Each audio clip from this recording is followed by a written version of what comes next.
Welcome to the next episode of The Glare. Joining me today is an individual that has spent over 20 years in the Navy. He is now retired. He retired as a senior chief in the U.S. Navy. He's an executive coach. He's a mentor, which is a really difficult job for this individual because he's both had to try to coach me and mentor me, which is almost impossible. And I'm happy to say he is also an executive. He's also someone that's constantly looking for new challenges in life, and not only just with the challenges of how to succeed in mind and body, but also how he's going to take this to the business world. So joining me today, again, TK Eppley. Thank you so much for joining me on the Lair today. As always, Dan, thanks for having me around.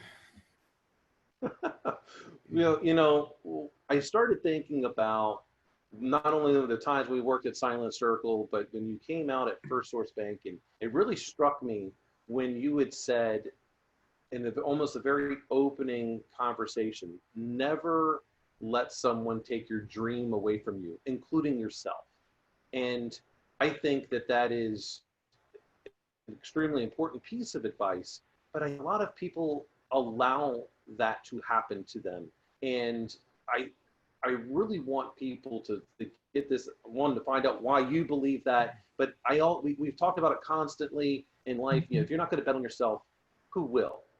But I'd like to to a little bit, like, how did you come up with that, and what else are you doing with it?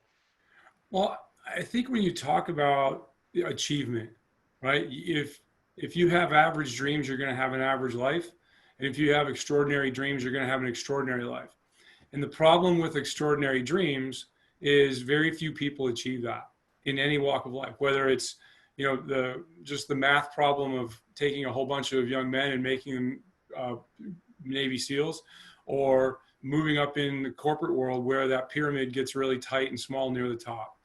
And rather than don't give up on your dreams, my statement is more, never let anybody talk you out of your dreams, not even yourself.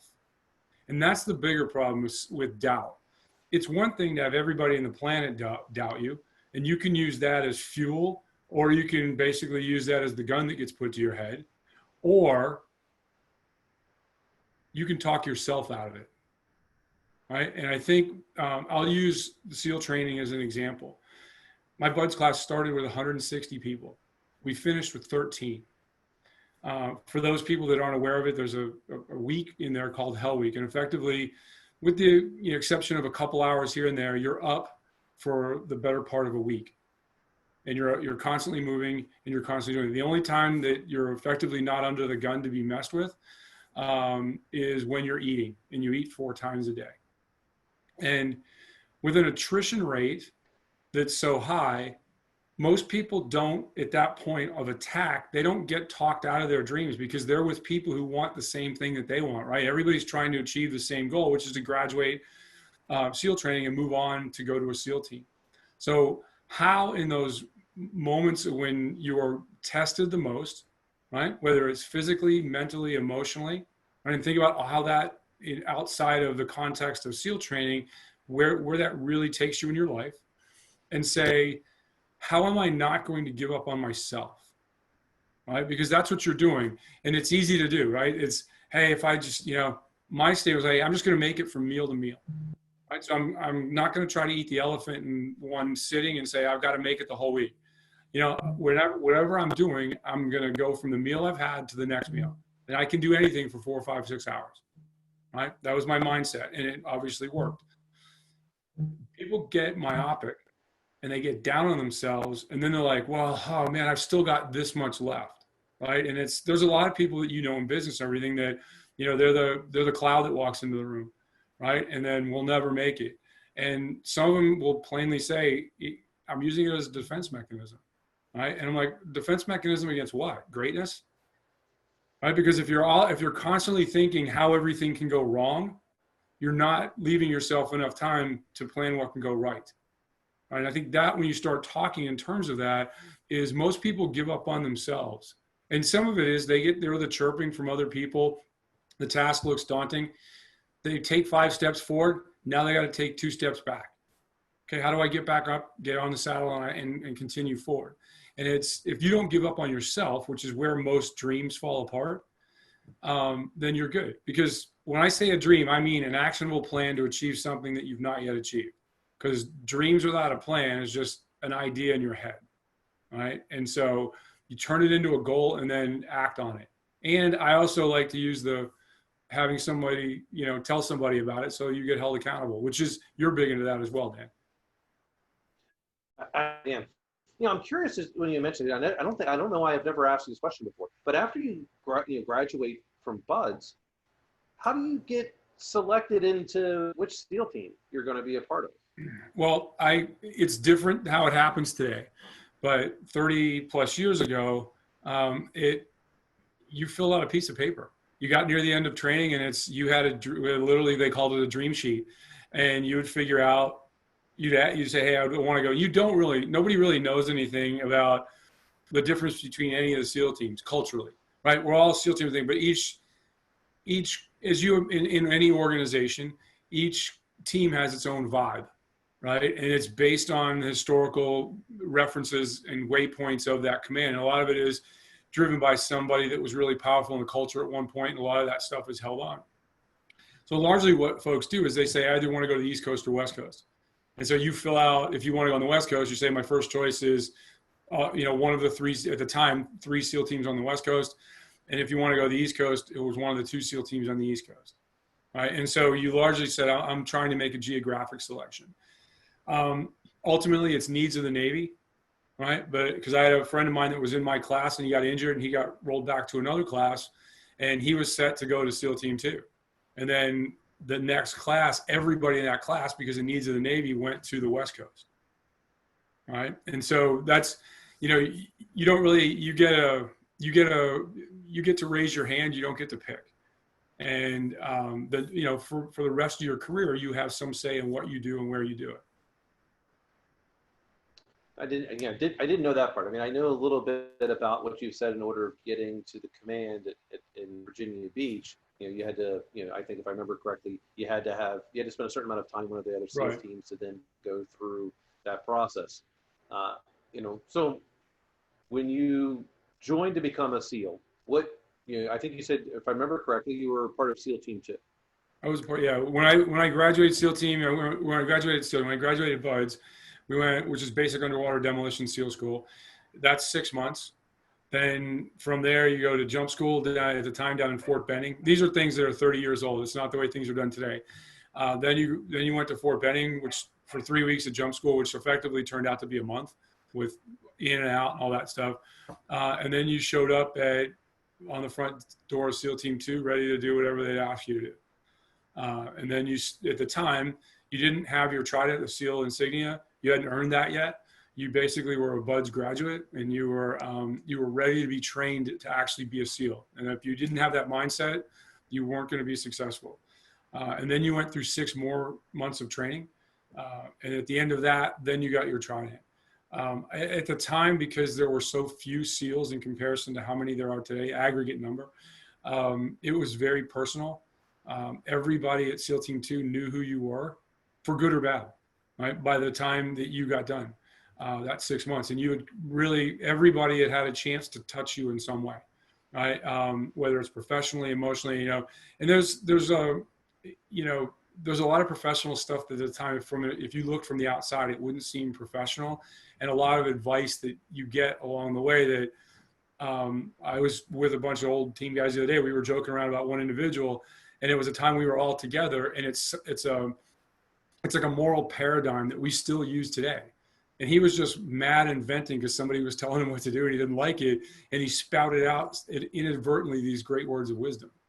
And so my personal opinion is that the SEAL community is more of a business today, right? Because with all the notoriety, with the expansion, on the shoulders of the guys in the last 40 years before 9/11, that the great work that it allowed what happened after 9/11, where the guys really went out and started achieving greatness at an untold level on repeated engagements in combat, that now by its very nature, because everybody knows who the SEAL community is and all that, the Navy really wants to be engaged in what we do. They didn't care what we did 30 years ago. right? We were less than 0.25% of the Navy. And we just had to ask nicely for stuff and we got it. You know, now for example, during the Cold War, you could not get a submarine to train because they were busy fighting the Cold War, and the submarines had primacy, and they were the golden children. Which I'm not saying they shouldn't have been. It was just a different time, right? We were fighting the Soviets, right? Now they've taken 4 Ohio ballistic missile class submarines, taken out what they call Sherwood Forest, where all the missiles are, and turned it into an underwater hotel and gymnasium and deployment platform for SEALs. And so the paradigm of who SEALs are, what they do, and you see that in behavior, right? Some great and some bad. We've had tremendous amounts of heroism and tremendous, you know, and when I say heroism, I mean, that's the stuff that you see in the paper that people are lauded for. I know multiple dudes now that have heard on a Saturday or a Sunday at church that somebody in the parish needs to have a bone marrow transplant, some child. And, you know, when everybody else steps back away from the fire, they run into it and say, how can I help? And they go get matched, and two guys have donated blood marrow that way, or bone marrow that way.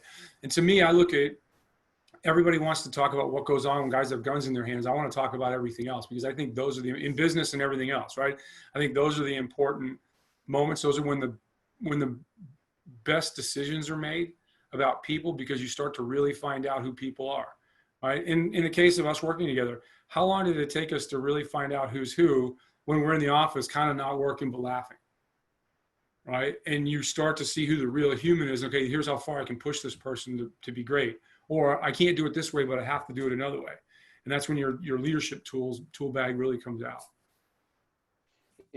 I tend to agree with you. It was interesting that you had said something that, to me, I didn't know this either. That after you graduate, Buzz, you've done your air school, you go in, you know, that's when your real training begins.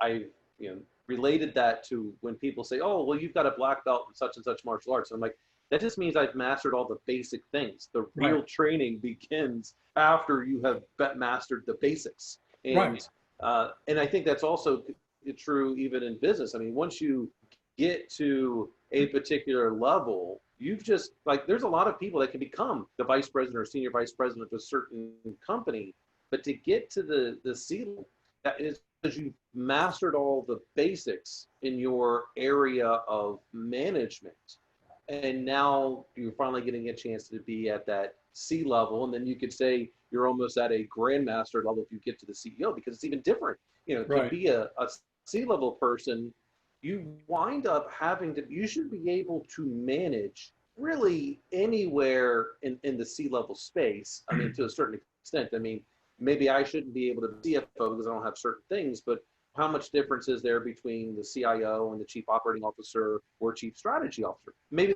not that much, and they could be interchangeable. Right. And, you know, but I think you can't get that without being able to be coached. And I think a lot of C-level people tend to frown upon executive coaches. Well, I think it's like this. Uncoachable children become unemployable adults, right? You have to get to a point where you can accept constructive criticism.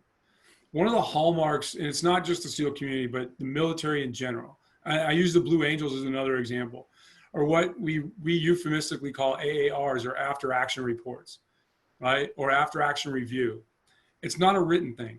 Everybody, you get done what you're doing and you walk back into a room, everybody takes their rank off, and now you have it's a 360 assessment of what went on, right? And you're free to say to the boss, hey, that wasn't the best decision you possibly could have made. I understand why you made it, but we think this could have been done better, right? I had an old Vietnam era SEAL one time talking about his OIC in Vietnam. And everybody's, you got machine gunners, you got communicators, you've got dive reps and air reps and all this stuff. He goes, look, we didn't look at him like he was in charge of us. He was just the best decider. He made the best decisions, right? And that, when you really think about that, he was totally invested in accepting the constructive criticism from, in large measure, men that were, while they were junior in rank to him, were older and more experienced, who understood the construct between boss and subordinate and wanted to coach him and wanted to mentor him. if for no other reason, then they all had an equal opportunity to die, and they didn't want him to be the reason that somebody got hurt. And he accepted that, right? When I talk to groups of SEALs that are retiring and getting out of the Navy, there's a whole bunch of professional foundations now that are geared to help them into that transition. Now, obviously with online education or like that, these guys are able to deploy now and be over in Afghanistan or wherever and work on a degree at night, work on a master's degree. And there's a lot of guys that are graduating with MBAs. And one of the things I caution folks when I speak at the Honor Foundation is, look, you have education, now you need experience and knowledge. And they're like, well, you know, one of the companies you're helping out, can you get me a job? I go, well, what are you going to do for us? They go, what do you mean? I'm a leader. And I'm baiting them into this conversation because I want to make a point. Is I'm like, first we talk about the concept of contribution margin, right? Everybody gets hired to work because there's some contribution they're going to make to the organization. In return, you get paid. And so how does that manifest itself? In sales, it's really easy. Here's your number, here's your base, here's your OTE. And if you meet the number, you're good. If not, it's literally black and white. Well, how do we assess contribution margin for a low-end developer, right? Junior developer. How do we assess contribution margin for somebody in marketing? There's a lot more nuance to that, right? And so my statement will always be like, yeah, you're a great leader. You're a great SEAL leader. Why is that? I'm like, well, this, that, and the other thing. And I'm like, no, because you have the requisite experience. You were a junior guy, you were an air rep, you were an engineering rep. In my thing was like when I became a troop chief, I was an air rep all my life. I was a communicator primarily, but one of the things I did was I was the guy that made sure all the parachutes were packed and things like that. So when you tell the guys to go back and repack all the reserves, because it was the time to do that, it's on a dated cycle. If they came back in 30 minutes, I'm like, get back and finish it or do it correctly, right? Because they couldn't have done it in that time frame. And I know that because I've experienced that, because I've done that job. And it comes down to this. You manage a business and you lead people. And in order to effectively be a competent leader of people, you have to understand to a certain level the business that they're managed, that are being managed. And I think that's where when people get in over their skis, and it's why a guy like John Scully, who came from Pepsi and went to Apple, I think was ultimately unsuccessful because as Steve Jobs said, hey, do you want to make soda water all your life or do you want to change the world? He basically was good at making sugar water. And the complexities of running a tech company were being thrown in, especially one that was in really bad shape at the time, was probably a bridge too far for him. And it's because he didn't understand how to manage the business that he was involved in. It makes it difficult when you are, taking over from one CEO position, I think, and becoming a senior leader, another, when they're not at least dental.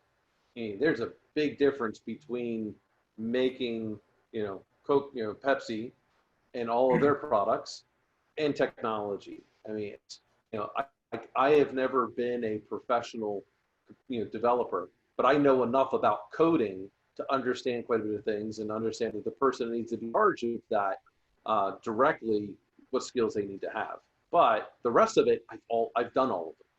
I've done the server work. I've done the help desk work. I've done security work. I've done networking, infrastructure, all that kind of stuff. So I understand what it's supposed to take, and thankfully that helps me out in a lot of ways with every company that I work for. Well, I think one of the big challenges now across the leadership board is and I'm not talking about tech companies, but even in tech companies, you have a lot of CEOs that are they're legacy CEOs when it was a lot of analog and they grew up in tech. And so they've become tech CEOs. But even in some tech companies, what's the disconnect between the CISO CIO and the leadership team with regards to cybersecurity, how you're maturing the framework? When the CEO looks at the CIO and says, hey, are we good? And the CIO says, yes, they don't mean this. He's hearing one thing and the CIO means something else. He's hearing we're impervious to breach, which is impossible because he wants to live in a zero a zero defect mentality with this, which is impossible. And the CIO or CISO really means, hey, with the resources you give me, against the known CVEs, what we think can be out there, some good guesswork, and the fact that I don't sleep too well at night, we're doing okay. Right? And it is moving from moving from the COO or the CFO into the CEO job requires a completely different mindset. One of the things I think the military does really well is grooming people, young officers, right, for those penultimate leadership positions and ultimate leaderships of being a flag officer or an admiral or a general, right? Every stop along the way is crafted to provide an experience that not only takes them to the next level, but gives them something in their Rolodex that they can fall back on. More importantly, when you become a young officer, the thought isn't that you just want to get to the next rank. The thought is, if I'm going to stay in for the bulk of my career, I want to lead at the highest levels. And so people are constantly striving to get to that. How many people do you know that are really senior people that took the job because it was next? Like that, whatever the next job is, they were VP of this, and okay, now I'll be the COO or I'll be the CEO. Because very few people ever seriously grew up wanting to be the CEO. Right? You know, it's everybody else is going to Halloween dressed up as Casper and they've got a suit on with suspenders, right? There's one of those guys or girls, right? And everybody else is along the way says, you know what? And I'm going to talk about good CEOs. There's two different mindsets.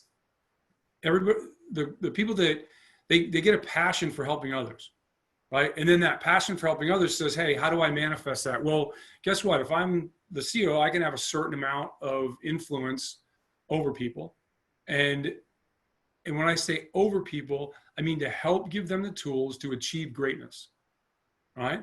And when I'm the CEO, not only can I do that at a very high level, but now I can craft a vision that also moves the company and or the business or that vertical, that segment of technology to become a thing. And so you get this opportunity to far exceed your wildest dreams sometimes. And that's really where people, when they become CEOs, they have to go from looking around and down into their business unit and really owning that business unit to getting their heads up and out, right? And the hardest thing to do is in order to receive, you have to give away.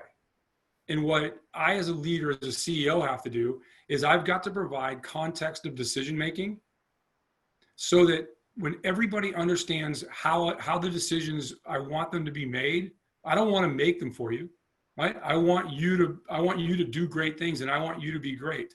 And in order to do that, you have to feel that without criticism, and I don't mean constructive criticism, I mean, hey, do you want a result or you don't want me to do it a certain way, right? I want results, right? But what I also want is people to feel fulfilled in what they're doing and feel like they're growing and and can walk in. I listened to a video this morning of the general that just took over as the Air Force Chief of Staff. I have great empathy for this individual. He's the first African-American who is the Chief of Staff for the Air Force. I guarantee you the week that he got confirmed, he did not want to have to deal with everything that's going on in the world today regarding race. I would say he wanted to, right? Because if you're that leader and you've risen to the highest level, you want to fix what's wrong. But did you want to have to comment on it your first day? And the best thing he said in there was he was pleading to the Air Force, I want to hear from you. And he basically said, I want to hear from, then talked about a group of people. I want to hear from, talked about another group of people. But this is where he wins. He looked right into the camera and said, I don't have all the answers. The minute he said that, he opened the door for people to come into his life and come into his heart, right? And that's the important thing is when I coach people up, one of the first things I hear, or I feel more than I hear, is they don't want people to know they don't know everything. That's why they'll pay me, right? Is because I'm that external third party and I become a sounding board. All right. Now there's some times where it's like, okay, structurally, why is this person doing what they're doing? But for the most part, it's, hey, I was the CFO, I was the COO, I'm really comfortable doing that. Now I'm the CEO and I'm not so comfortable doing that. I was sitting with a CEO, then we both know. And he said to me one day, he goes, what happens when you hate the culture of your company? And I said, I'm sorry, can you say that again? It sounded like you said you hate the culture of your company, right? And he's like, yeah. He goes, it's terrible. And I go, well, you're the chief culture officer. You're the chief vision officer. You're the chief bottle washer. You're the chief everything, right? You can delegate authority, but you can't dissolve yourself or absolve yourself of the responsibility. And people forget that. And that's what great leaders never forget, is they're not accountable to anybody but the people that are in their employ, or the people that work for them. They're not accountable to the board. They're not accountable to shareholders. Because if they're accountable to the folks that show up every day and want to be the best they can, and they've helped foster that, right, by not being the voice that questions somebody to give up on their dream, right? How many times in your career have you asked somebody, hey, what do you want to do next? Right? And they get shocked by it, right? All the time. I ask them all the time. Why though? And then even more so, why do I ask them? Right. Because, well, as they have accomplished something, whatever they have accomplished, and I say, look, take this moment and celebrate your accomplishment, and then remember it no more, because you're only as good as what you do next. Yep. So even if what I did right now I failed, it's all the way. If the next do, I'm successful. And if I'm successful, who cares? Because it's only matters of what I'm going to do the next time I'm successful. Right. People don't tend to remember what you did yesterday because it doesn't necessarily affect everyone. It didn't get them feeling in a way in which mattered to them anymore. So if you want to continue reaching more people, you have to continue doing more things. Regardless of your successes, it's that campfire of knowledge. Those are all the things as to what you know. And as the bigger that fire gets, the more things you don't know, because it's illuminated all the way around. You get to see more things that you just don't know. So I continue pushing them to, great, you've done that. Now, what are you going to do next? What are you going to do next? Because it's only going to grow. I mean, if I were to say to the flower that's in the ground that just sprouted, hey, good for you. You're good staying right there. Well, then that flower will never produce anything other than that little bud. Right. I think for most people, but obviously because of how well we know each other, it's twofold with you, Dan. One, you want to challenge people to be better, but you're ultimately doing it because when you see people that have any kind of talent and are trying to do the right thing, you want to help them, right? And that's why people are ultimately successful or not, as senior leaders in particular, because they're always looking for that person to help, right? And they understand, because they've walked that path, that sometimes that success doesn't happen overnight, right? There's a bamboo tree in Asia. It takes 5 years to grow, right? Well, for the first 4 years, it never is more than 6 inches out of the ground, and you still have to water it, right? And you're working largely on faith, right? And then the last year it sprouts up and it becomes 40, 50, 100 feet tall, whatever it becomes. And then they chop it down and they have a renewable resource. Well, did that tree grow in 1 year, or did it grow in 5 years? Right? And most people, when they talk about this, they use the iceberg theory. It's all the work you can't see. Well, your diligence and patience in saying, I'm going to be successful, and this is how, whether it's educationally, professionally. Look at General Eisenhower. He was a major for 14 years. 14 years of a career, he was one rank. And MacArthur said he was a great administrative assistant to me at one point, right? But the right place, he kept at it. He was diligent. He was professional. He was always honing his craft. He was learning new skills. He was taking care of his people. And then when the opportunity came, he achieved greatness. Right. And that's really when people start, you say, you get back to saying people, how do they get talked out of their dreams or what their goals? They talk themselves out of it. Right. That I'll never do it. The world's got it out for me and all these things. Right.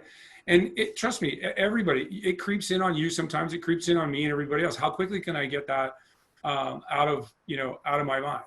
Right. And you're literally in your life, you're one decision away from the right one. Right. And I say that to people all the time, and people would laugh. And when everybody else is sitting around looking for perfect, if you get up and you take one step in a generally known to be decent direction, what happens? Your view of the world changes, right? The curvature of the earth changes. You see new things. And now it allows you to make another decision, right? It's when people say, I want to eat the whole enchilada at one shot. Well, you don't even know what's at the other end of that burrito, my friend, right? It might not be good. And so that ability to have the confidence that your one step is going to help change the world, right? And that world is a microcosm of wherever you're at, is really what leads great people to be great. It, by the way, is also how people get the Medal of Honor a lot of times. You've heard about this guy, he's in a foxhole, and then he gets up and he storms the castle and kills everybody and saves the day. Well, he just mostly got to the point where I am not going to, sitting here doing nothing will end badly. At least if I get up and I run around and shoot at people, it might end okay. And we're in a dire circumstance, right? And I'm not telling you, but even the guys that, jump on grenades and things, whatever I'm doing now is not good for me, and it's not going to be good for everybody. So I'm going to do something different. And most of the time, that inaction is what kills people from, from achieving greatness. So that leads me to thinking, and you mentioned, hey, the person got up from the foxhole and did something. What do you think of the people that say, well, fake it till you make it then? I hate that statement to begin. It's intellectually and emotionally disingenuous and dishonest to do that.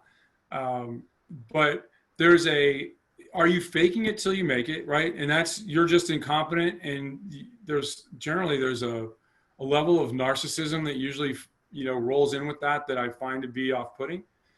Or are you saying, I'm going to ignore my fear to do something I've never done, but I believe that I can do? And how do I articulate that to the person that's giving me the opportunity, right? Because yes, I want the job, right? That's the great statement, right? Hey, we'd like you to do this. Yes, I really want to do this, but I'm going to tell you, I don't know everything. Are you willing to mentor me when I need it? What even average to above average leader is ever going to turn down a person like that? Never.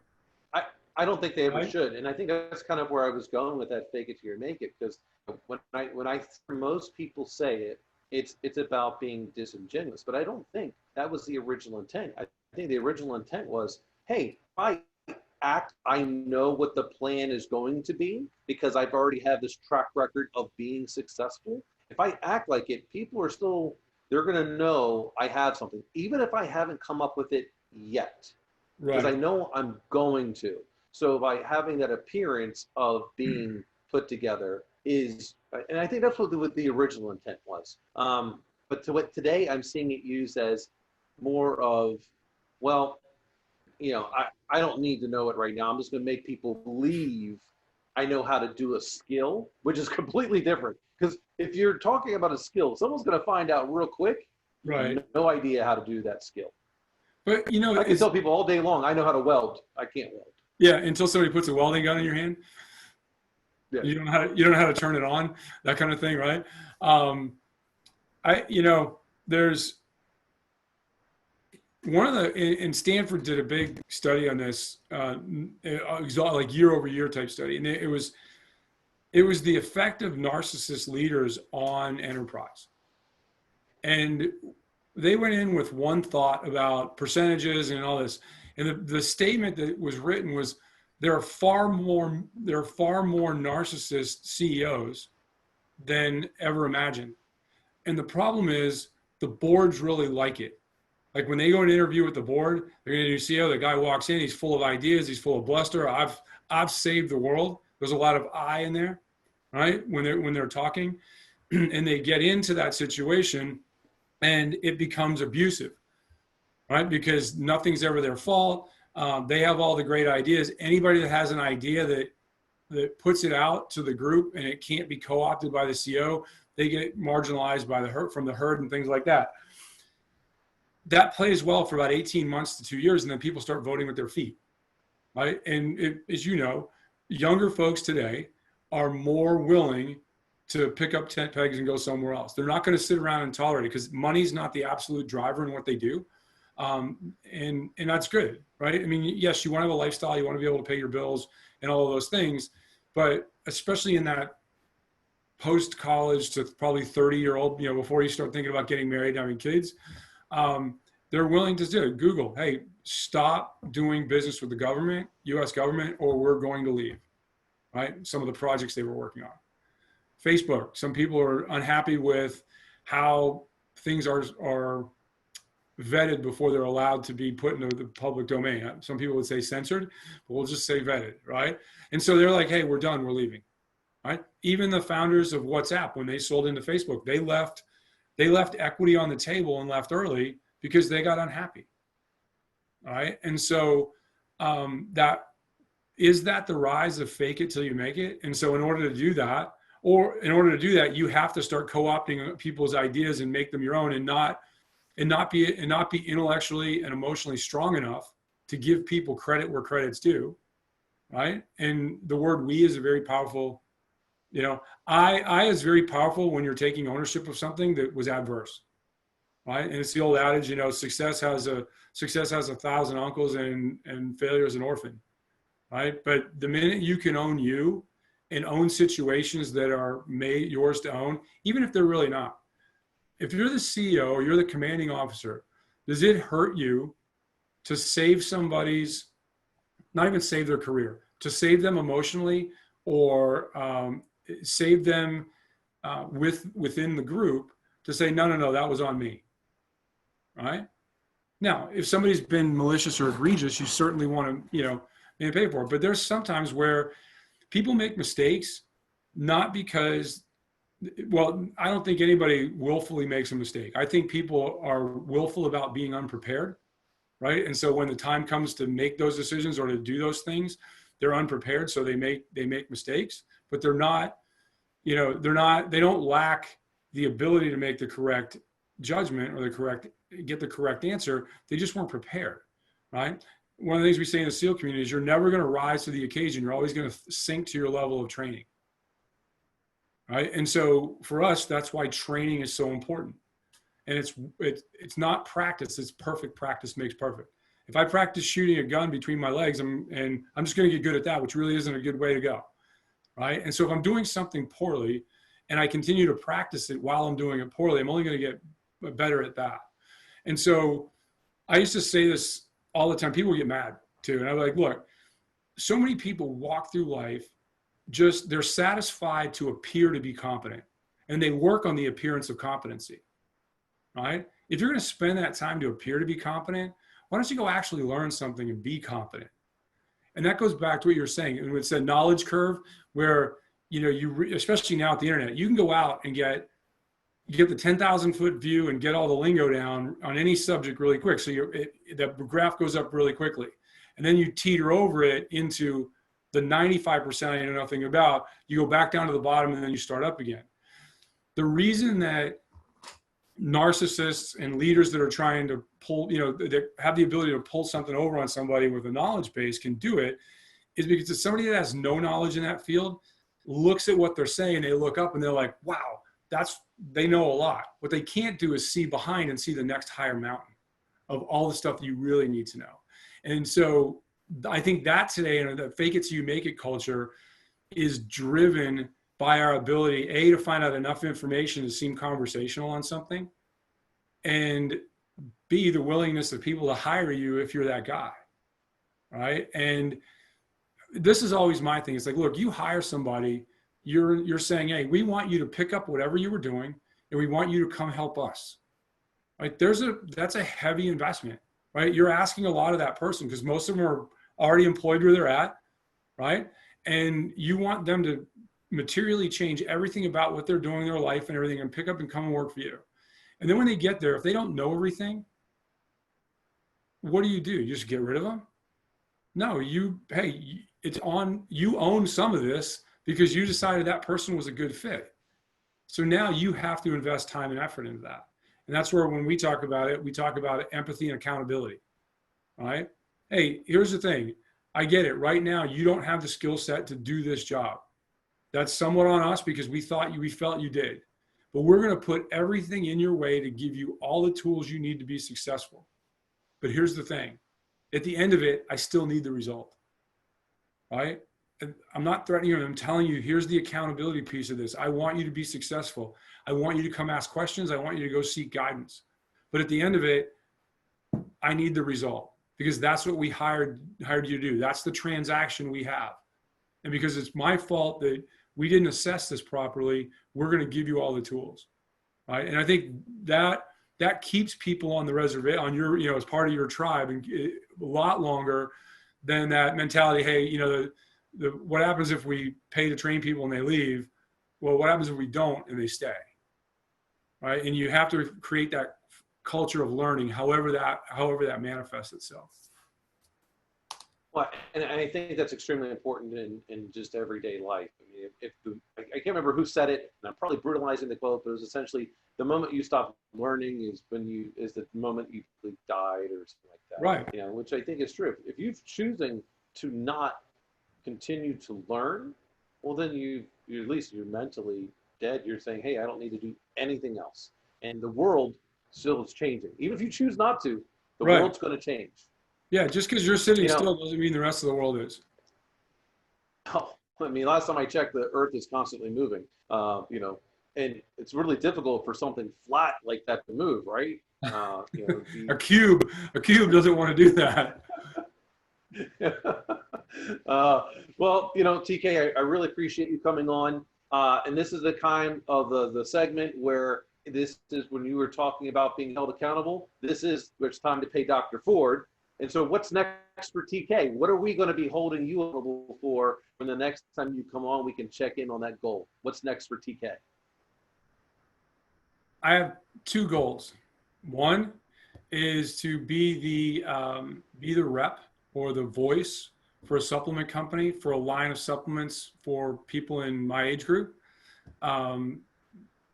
Economically, the Gen Xers and the baby boomers spend more per capita on supplements, and they do it with greater frequency, but nobody markets or sells to them. And just like, you don't want to listen to a 20-year-old tell you how to work out.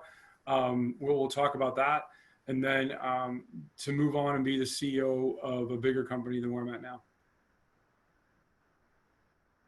I think those are both great goals. I know, and this is one of the topics that I'll want to talk with you at another time on, which is with what we're consuming in our bodies, those supplements, because we're not necessarily getting everything from food that we should probably be getting today for various reasons. But what things are you doing in order to fuel your body to be able to sustain mentally and physically? So I think that's a great quest to find.